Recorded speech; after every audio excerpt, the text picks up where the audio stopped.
Are you awake? I thought I heard you get up. Yeah, I'm awake. Sorry, I just can't sleep. Are you thinking about him? Yeah, a bit. Usually get back to sleep, my love. I'm fine. No, it's okay.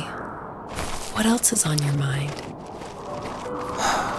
I don't know, it seems weird, but I had one of the most vivid dreams of my life. I saw a fox on a snowy mountain, just looking confused and worried. Those eyes, I can't get those eyes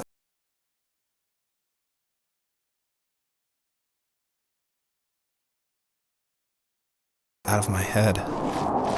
She was running in the windy snow, looking for something. Do you think it has to do with you and what's been going on? I don't know. It was just a dream, Rachel. They're not meant to make sense. A lot's happened the past couple days, that's all. Well, if you're not going to sleep anyway, you should tell me. I want to hear. All right.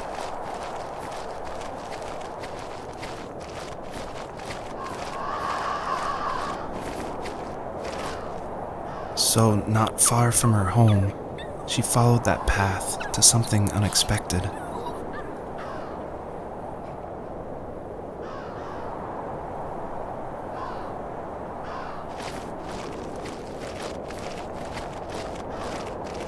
She couldn't stay, though.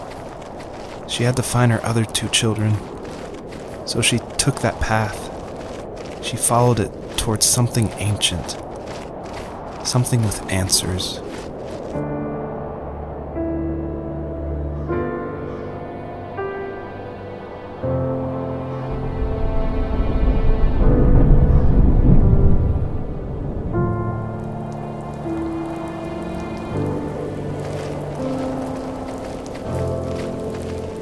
The fox looked high and low, searching for any sign of her cubs.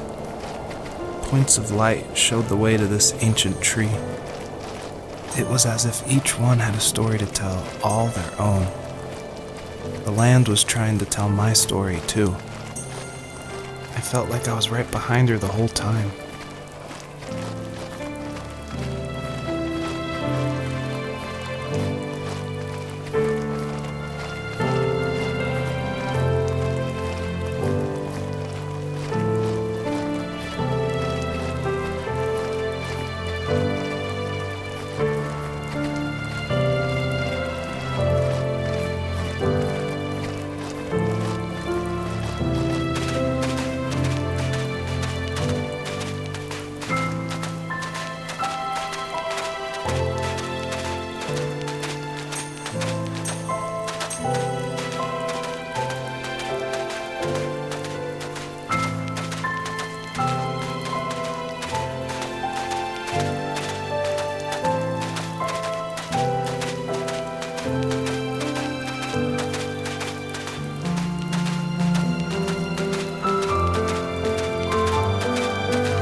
Did for a living? Wasn't he like a lumberjack?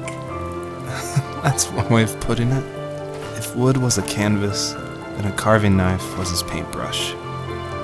Even after working a 50-hour week, even after his hands were more splinters than skin, he would bring home the nicest piece of Alaskan weeping cedar and make me toys.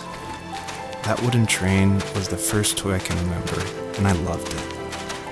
I just knew from a young age I was going to be a lumberjack, like my father.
As a kid, did you ever do show and tell in your class?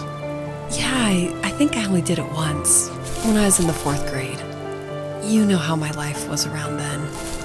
I wanted to show my class what helped pass the time and distracted me, so I brought a dozen paper cranes I had made. I think I told everyone how badly I wanted to be a bird and fly, embarrassingly enough. Don't be embarrassed. Every kid wants to fly. For me, it was another toy from my dad, a wooden boat. I remember guarding it so carefully in my hands as I walked into class. When I sat down, a group of boys immediately made fun of it. They asked which trash can I found it in, or why an ugly log was my favorite toy. When I got up, I didn't even want to tell them my dad had carved it. I said it was a joke gift my friend had given me. Kids can be so cruel. Some of them are. I shouldn't have let them get to me, but it did. It's amazing we bounced back at all.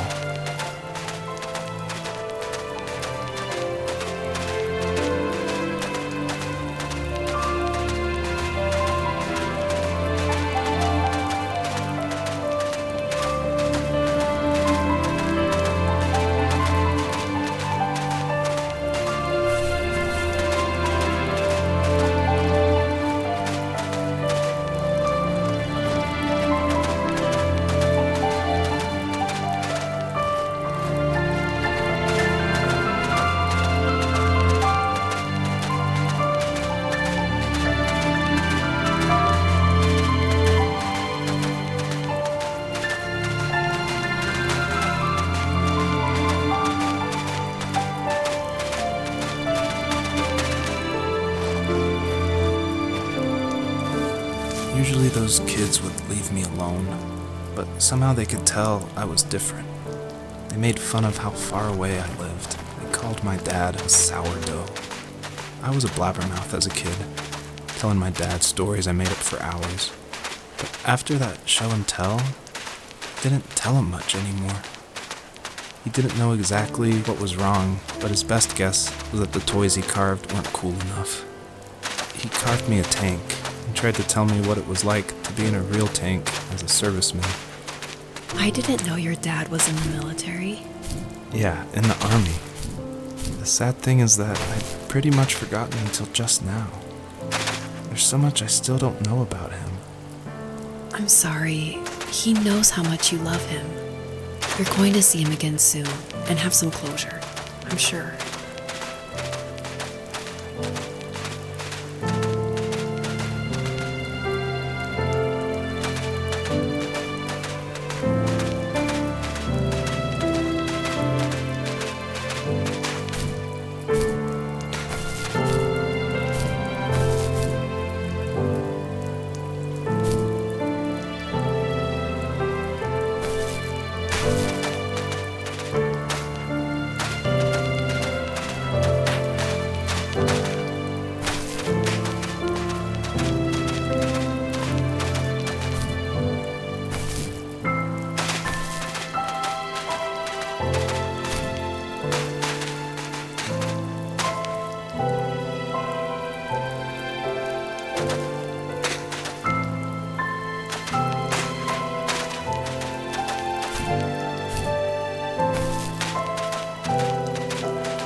older I got, the more I withdrew. I asked myself, why talk to anybody anyway? Why bother when I'm happy by myself? I started drawing a lot, mostly animals I saw in the woods by my home. I then imagined designing my own hideouts with things like TVs and pantries full of chips and cookies. I think that idea of leaving home and drawing blueprints started my career. I found a lot of solace in that. I'm not surprised, but I did the same thing, you know? There's something special about having a place to call your own. And now look at us. Well, if you count renting in an overpriced city. It's as close as we can get for now.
My teenage years were full of sketching, angst, and trouble. I wasn't popular or unpopular. Maybe just forgettable. I guess that gave me a sense of freedom, so I hung out with crazy kids, doing crazy things, even though I mostly just watched the chaos ensue. We did it all. Put fireworks in mailboxes, hide roadkill in people's garages, break windows of the barber shop in Anchorage. My dad was furious, but he was so busy working he couldn't do much to stop me from going out. I think being an adult means there's no one to stop you making hard decisions. He had to make a living, and he couldn't be in two places at once. Yeah, I realize that now. But at the time, I was sure he was more interested in growing his business than what was going on with me.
He was working another late night, and my friends were over, saying how bored they were and how they had come all the way out to my house for nothing.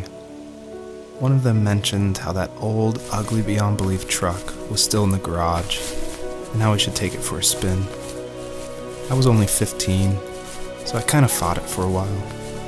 The next thing I knew, we were careening around the mountain path, rocks spitting onto the sides of the cliff, while my dad's cringeworthy bluegrass blared out the speakers. I drove while my friends were in the back of that yellow and purple truck, throwing beer bottles and trash at anything remotely interesting.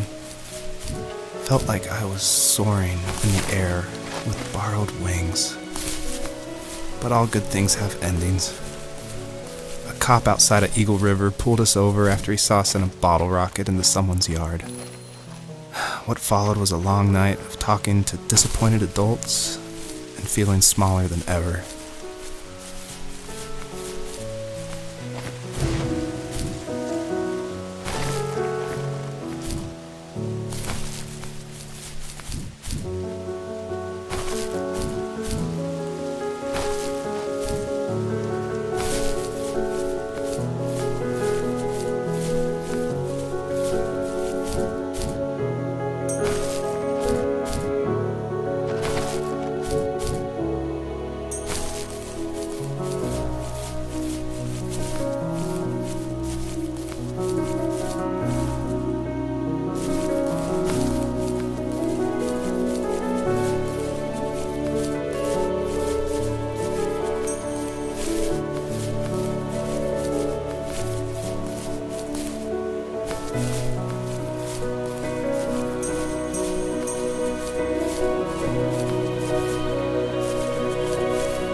After he drove me home from the police station, I blew up at him, saying how I never wanted to be like him, how I was going to be someone and leave that hick icebox for good. He just looked forward at the road with tired eyes. I took out that bluegrass tape from the cassette deck and chucked it out the window. In my sage teenage wisdom, I thought I had proved the ultimate point, but my dad had a different idea. He slammed the brakes, slowly bowed his head while gripping the steering wheel, and finally looked at me. All he said, like it was a polite request, was, "Make this right." I sat there in silence, fuming, but I eventually got out and combed every square inch of the woods, muttering profanity after profanity. I found it 30 minutes later, near a small waterfall off the road. I went back to the truck, put the wet tape back in, and sure enough, it worked. We didn't speak another word to each other the rest of the night. Wow, I knew you were a crazy teenager, but... It's hard to believe, isn't it? It surprises me too. It's like I didn't really know who that kid was back then. I bet my dad thought the same thing over and over. It's almost like he was saying, "Make this right," to himself, more than to me.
My friends would laugh about that night and talk about how crazy it was, and I laughed along, pretending it didn't bother me.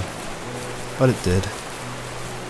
I imagined my friends growing old in the bush and able to find that thrill in those godforsaken ice fields. It's like those mountains were a literal wall keeping me from leaving, where all I would have to look forward to are lumber yards and evening beers. I had to climb over. That was my only goal for a long time.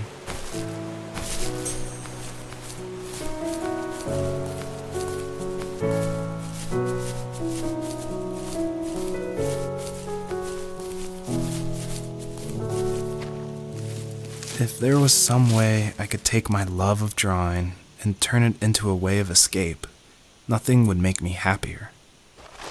I wanted to create instead of tearing trees down. I wanted to move to the lower 48, not because I hated it there in Alaska, but I hated the idea of it. It's like all of that spite inside me had created this monster which followed me around my whole teenage years.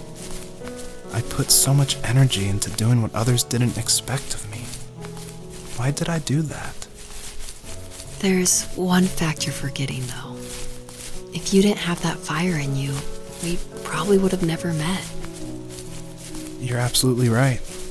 Maybe the destination is all that matters in the end. But then why am I awake? Why am I seeing this fox go on her journey? And why can't I stop thinking about my dad?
Even at my most distant, at the times when I detested him the most, he kept reaching out.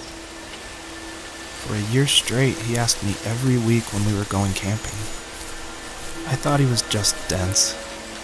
Eventually, to shut him up, I agreed. We carried out the worn lawn chairs from the garage and set up a cinder block campfire at the site we'd always used behind the house. We walked down the mountain path, talking in the warm sunshine we only got a couple months of the year. Those 3 obsidian rocks shimmered alongside the shore, almost like sparklers pressed against a dark window. I'll never forget that wet stone on my feet, or how those massive mountains looked even bigger in the lake's reflection. I felt small, but grateful. As the sun set, my dad found something I hadn't seen for a long time. The tree where I'd made my first carving when I was 6. I hadn't even carved it. My dad had helped me, but I still called it my tree. Something about seeing my name there made me open up, and we talked about everything that night in that old camouflage tent. I told him how much I loved sketching and design, and how it would be a dream to study architecture in Seattle. I told him how I didn't get along with my friends much anymore, but that I didn't mind being alone. He told me he was there for me, and he joked that if all he had to do was write my name on a tree to finally get me to talk, he would have left me carved logs with novels on them in front of my room every morning. I don't know why it took me that long to realize it, but it was then I knew how much he had sacrificed for me.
On our property, there were old abandoned pieces of a shed and car long left unused.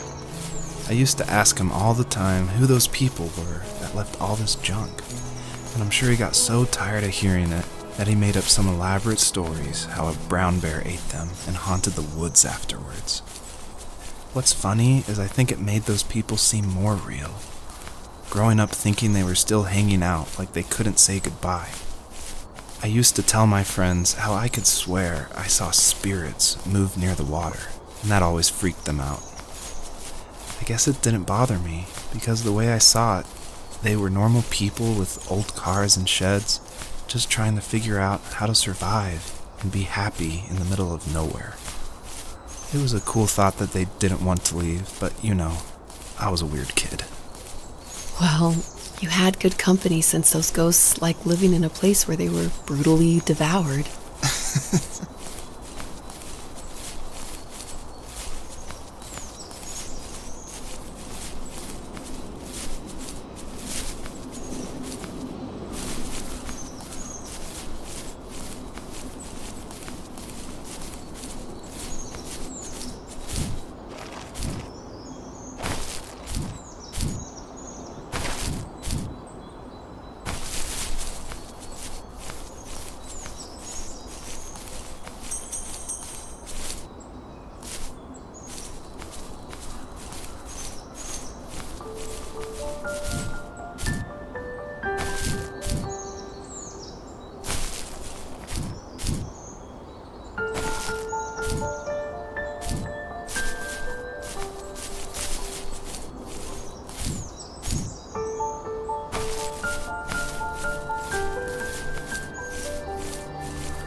built a lot of stuff in his free time.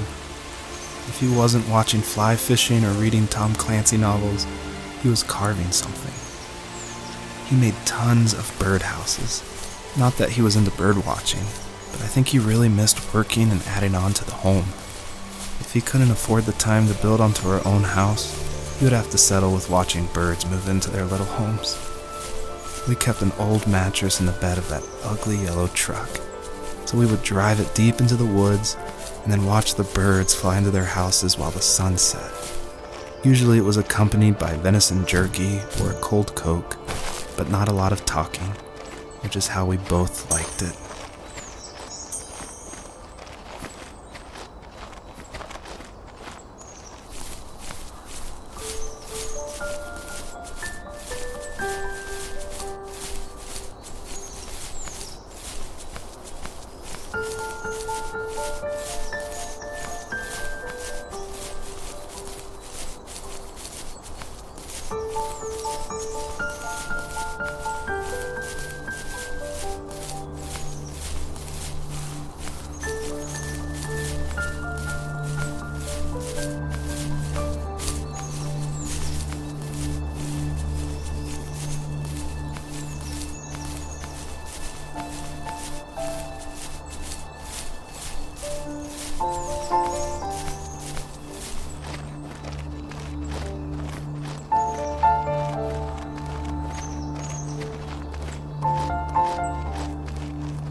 We were happiest underneath the evergreens. We decided it was time to finally map out the hundreds of acres we lived on just to pass the time during the summer. He was only free in the evenings, so I would spend the day wasting time on dial-up internet and sketching, and then we would rush into the woods, pen and map in hand, before evening fell. Sometimes the aurora borealis would cast a cold green glow on the mountainside, and we would finish our route underneath a twilight sky. Sometimes I was lonely during those summer days, but there was comfort in the routine. A lot of teenagers aren't looking for the daily grind, though. There's nothing wrong with wanting to get out, to leave your childhood home. You wanted to progress, to make something of yourself. Yeah, you're right. That house. I'm sure it's the same as how I left it. Then why does it feel so different? I doubt you're the only adult to have looked back and asked that question.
Stood nearby, unfazed, like nothing was wrong.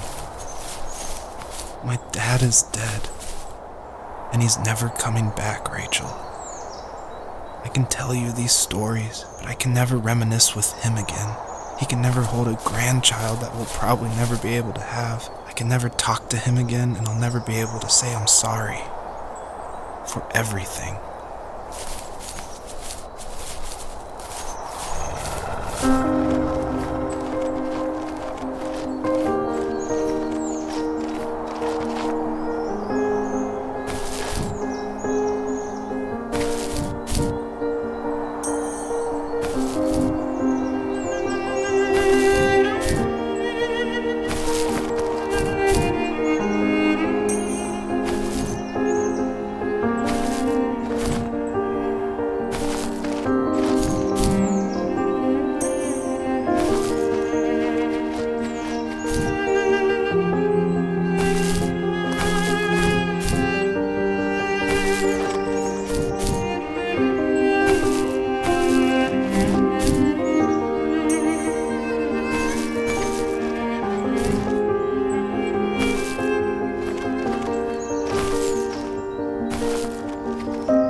I just can't talk about this anymore. Good night.